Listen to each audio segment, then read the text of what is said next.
It is Super Bowl Sunday on Face the State and the eve of the State of the Union. Will Connecticut Democrats support President Trump or attempt to drive him from office? We'll ask two members of Congress representing our state in Washington, John Larson and Jahana Hayes. Plus, we'll get an update on what they're doing at the nation's capital. Plus, the legendary UConn coach Jim Calhoun is here. How he and Rona Free are transforming the University of St. Joseph. Our flashback, 20 years ago, this Super Bowl Sunday, the talk was about building this stadium in downtown Hartford for the Patriots. But what was owner Bob Kraft really thinking? We'll look back. It's all straight ahead this Sunday morning, February 3rd, 2019. From Eyewitness News, Connecticut's most watched local political program, this is Face the State. Good morning, everyone. It's 8:30. Thanks for joining us for Face the State on this Sunday. I'm Dennis House. We have two members of Congress who are representing Connecticut in Washington with us today. And the first is Congressman John Larson. We thank you so much for being here. Great to be here, Dennis. And happy belated New Year to you. Happy belated New Year's to you as well. So you're and big go Patriots. Well, we'll talk about that a little bit later in the program. Some like the Patriots, some do not. So Connecticut's kind of a split place here with Giants and Jets fans as well. But Red Sox and Yankees, yeah. Yeah, exactly. We thank you for weighing in. Tell us about your big Social Security move this week, because you've tried this before and it didn't work. But this year you're more confident. Well, this is the first time in 8 years that we've been back in the majority, and you're going to hear from Jahana Hayes later. It's the enthusiasm and the energy of the freshman class that's coming in here, but also the fact that we haven't touched Social Security in more than 50 years, as Nancy Altman says, from Social Security Works. And also the last time we did anything meaningful, Tip O'Neill was Speaker, Ronald Reagan was President. We think it's long overdue, not for us just to preserve Social Security, but to enhance its benefits. Dennis, 3 million women live in poverty who are on Social Security in this country. 2 million men.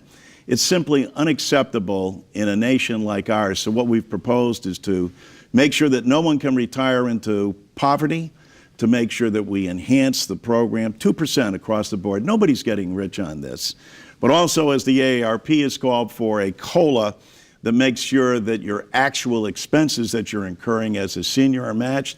And it's what the actuaries call sustainably solvent. That means solvent beyond 75 years, which is actually a requirement in law. You know, there are some critics who say that Social Security is broken right now and heading toward disaster if it's not fixed. Is that accurate, and what exactly would happen? No, it's not broken. But what happens if you don't fix it, if you've neglected it for 50 years, if the last time you did something was in 83, Social Security is an insurance premium.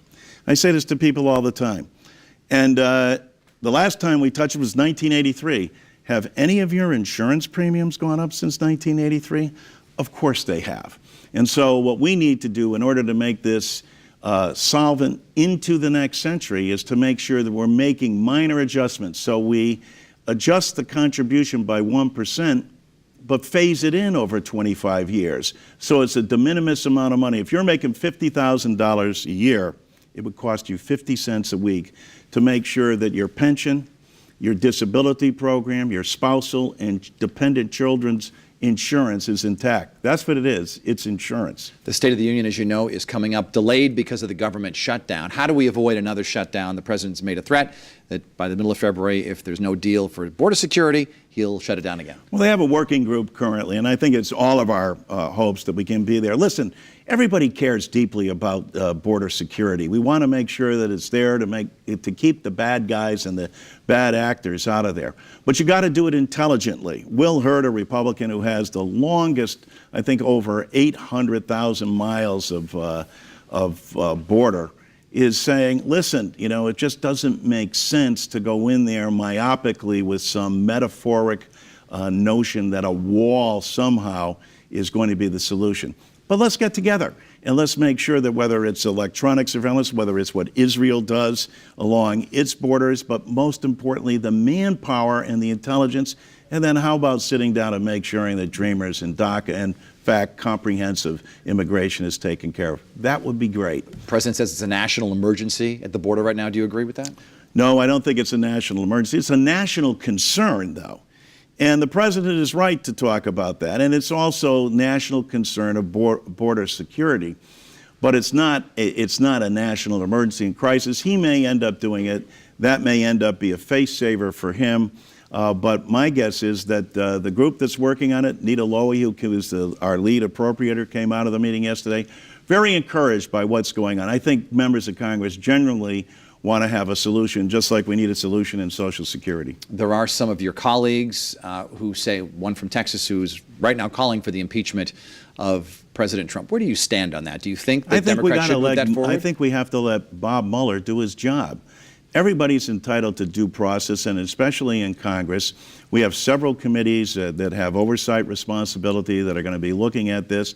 But Bob Mueller right now, I think, has more integrity, and because of the way that he's conducted himself in this investigation, I think it's incumbent upon members of Congress to wait until Mr. Mueller has done his job, protect him in his job, to make sure that the president or his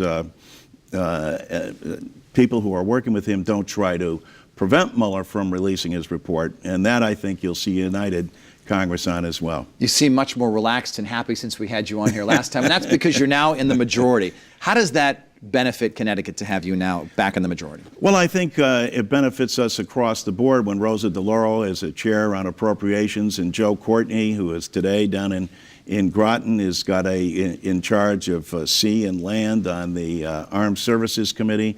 Jim Hines has a different position. And we have a star in our midst in terms of Johanna Hayes, who's come in with this freshman class that has major enthusiasm and energy and a will to change the system. So that's why we're excited. That's why I'm happy, and I'm glad to be in a position to help out seniors on Social Security and citizens in Connecticut on taxes, because I serve on the tax committee as well, and the SALT tax really needs to be repealed. But that's a Well, you did a great job promoting our next segment with Congresswoman Johanna Hayes. We thank you very much for coming on the program today, Congressman. My pleasure, John Dennis. Larson. Also ahead today, we have legendary UConn coach, Hall of Famer Jim Calhoun and Rona Free, and how they have transformed a local university called the University of St. Joseph. We welcome you to watch past editions of Face the State on our app and on our YouTube channel. We also have a great flashback coming up about the Patriots.